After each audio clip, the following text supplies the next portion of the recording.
All right, I wanted to thank you first of all for doing business with us, and I wanted to go through and make a video here that you can refer back to down the road if you have questions on how to operate anything. It's extremely windy today, so I hope you can hear me okay. If not, I'm always happy to answer your questions in the future. But with that being said, we'll start out in the front here. In the front it has a power tongue jack. This is used for raising and lowering it off of your tow vehicle. There's a little light on here, probably hard to see in the daytime, but on and off. Really important that you keep this one off. A lot of people forget it and it drains your battery. Up and down, that's for your raising and lowering your tongue itself. Under here you have two 30-pound propane tanks. I have them in the on position right now just so I can show you how everything operates. And under here you have two 6-volt batteries. Together they make 12 volts. And when you are plugged into a power accessory, 110 volt shore power, that will automatically charge these batteries. Coming up front here, we have your pass-through storage in the front.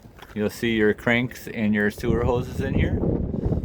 Those cranks can be used for, if your battery ever goes dead on here, you can unscrew this and then you have a backup to raise and lower that. And then the other one can be used for manually putting these down. That would be done on the other side of the trailer. You would only need to do that if something ever happened to these, because they are power. You just hit extend, you see the leg dropping down, and then hit retract to bring it back up. They'll go down one leg at a time. This is a door catch. It helps keep the door in open position, but you don't want to use it on real windy days because it will break it. Outdoor speakers there. Whatever that outdoor speaker LED Bluetooth setup is, I don't really know how to operate it. That's something somebody added on there. I'm sure you can probably run it from your phone. That stuff is beyond my knowledge. This would be a TV mount here for the outside of the camper, and then power outlet for that. This here's a water heater. It is a 10-gallon water heater and gas electric, so you have pretty good shower time, at least comparison for a camper. This is your furnace. I have it running now, so hot air is blowing out of here, and then your cold air intake is right above. This panel here would only be used for if a technician had to service your refrigerator, but also you should get in here once or twice a year and just blow all the bugs out. It is a vented panel, so bugs can get in there. And again, for the rear, just drop the legs down or retract them back up. This panel here is to hold this rear access panel door open. Again, only nice weather. Okay, very important. This is not your water intake. This is a sewer flush. So it's a really nice feature to have. Not all campers have it, but it helps keep your black tank clean. So you would add water to this only while you are draining your sewage, your black tank. Do not add water when you're not draining it, or you can flood your trailer with sewage. That's not a good day. Outdoor shower right here. Electrical cord pulls out of here, and it's a 30 amp cord. Most campsites will have that. If it's a 50 amp campsite, you can get an adapter to drop it down to 30 amp. So here's your waste connections. It shows you here which one's your black tank. That's all the way over to the side. That's what the valve is. And then the two gray levers are for your gray tanks. Also, if you look in here, this is the manual override for your stabilizer bars.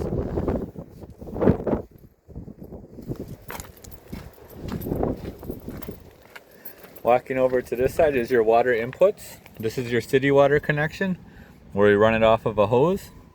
This is your freshwater connection. This is to be used if you're going somewhere that does not have water supply and you need to bring your own water. It's important to note that you don't fill this up until you get to your destination or very close to. A full water tank would be very hard on the mounts and the tank itself while you were driving down the road.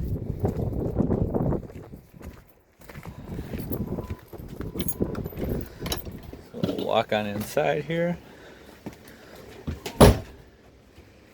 Okay, first thing we're going to do is find that thermostat because it's hot in here. Oh yeah, 82 degrees and it's only about 30 outside. Oh, probably 40. We're gonna crank this puppy down to like 70 or a little less. Alright, we'll start in the beginning here. Fire extinguisher down on the right. This crank here would be as if you use an antenna for your television. Not too many people use them anymore, however, now that you can stream everything from your phone to a smart TV. Lights have a switch right on them. And this is your vented skylight. Crank that wheel up to raise it or lower it.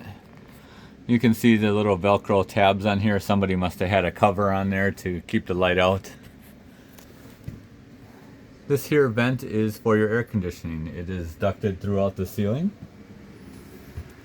And then opposite that, you'll find venting on the floor for your furnace.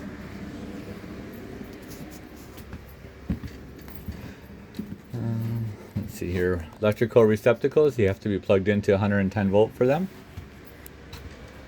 I'm going to pause the video quick and grab a lighter for the stove. Alright, only want to light the stove. Use a barbecue grill style lighter.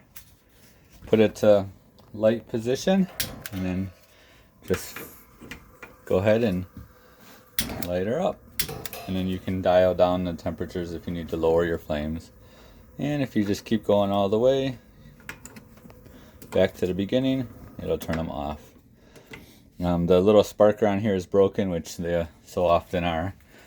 If you're going to light the oven, it's a little different process. You got to use I can't do it with one hand, but all the way down in here is the igniter, and then you have to push this in the pilot position, pushing inward until you get a consistent flame. Microwave oven, pretty self-explanatory. Refrigerator, it is a two-way fridge. If you leave it in auto mode, it's just going to choose electricity. It's been running for a while now. It's already cold. That was the freezer and the refrigerator. If you know you're only going to want to use gas, you can put it to gas mode. But otherwise, if you leave it in auto mode and you disconnect the power or have a power failure, it'll automatically kick over to gas, so you don't really have to worry about it. Down here is your fuses and breakers. Mostly 15 amp and 40 amp fuses, and then all your 110 volt breakers. Thermostat here, you can cycle between fan, air conditioning, and furnace. So to run a furnace, as we just did, you put it to your desired temperature and it'll heat up. It takes a couple minutes before it'll get hot. If we want to run it in air conditioning, we just mode through till we get to air, put in your desired temperature. You'll hear the air conditioner light up here in a minute, and then it takes a minute or two before it starts to actually blow cold air.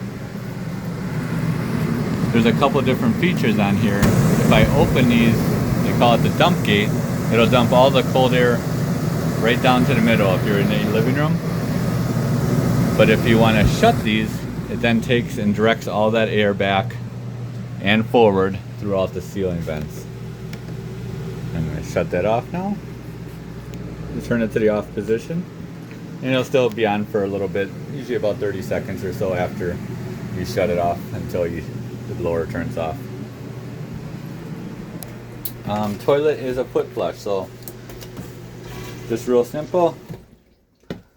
Quick flush for liquids, hold it down a little more for solids.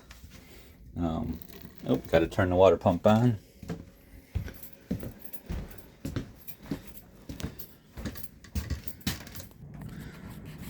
Right over here, if you need water and you're not hooked up to a hose like we currently aren't, come over here to pump and turn the water pump on. And we'll come back here again. Again, foot flush with the toilet. Otherwise, you got your cold water here. Hot water here. Same with the sink over here. Oh, had that kind of hard there.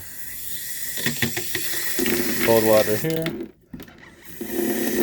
Hot water here. When you first turn them on with the water pump, be cautious because you'll have air in the lines and it'll blow out at you until you pump all that air through. Same with the tub, cold water, and hot water. When you want to use the shower, you just lift that knob up. I'm going to shut this door here because we're going to operate the slide out.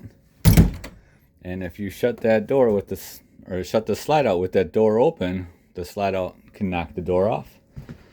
Also, you want to be sure to have this door here in the closed position as well. So to operate the slide out, we'll just come back over here to slide out, hit out, hit in. And you'll see it rise up under that pocket and work itself right in. Bring it all the way in until it stops. And I'm just going to put it back out now because we're not done using it yet. And when you go out, you want to go all the way out with it till it stops as well. You'll hear the noise when it does. There you go. Carbon monoxide detector down here. Green light is good. Yellow light means it's time to replace. And red light means that it has an alarm and you want to turn your propane off and figure that out. With that being said, that should be everything. If you have questions down the road, feel free to call. And thank you again for your business.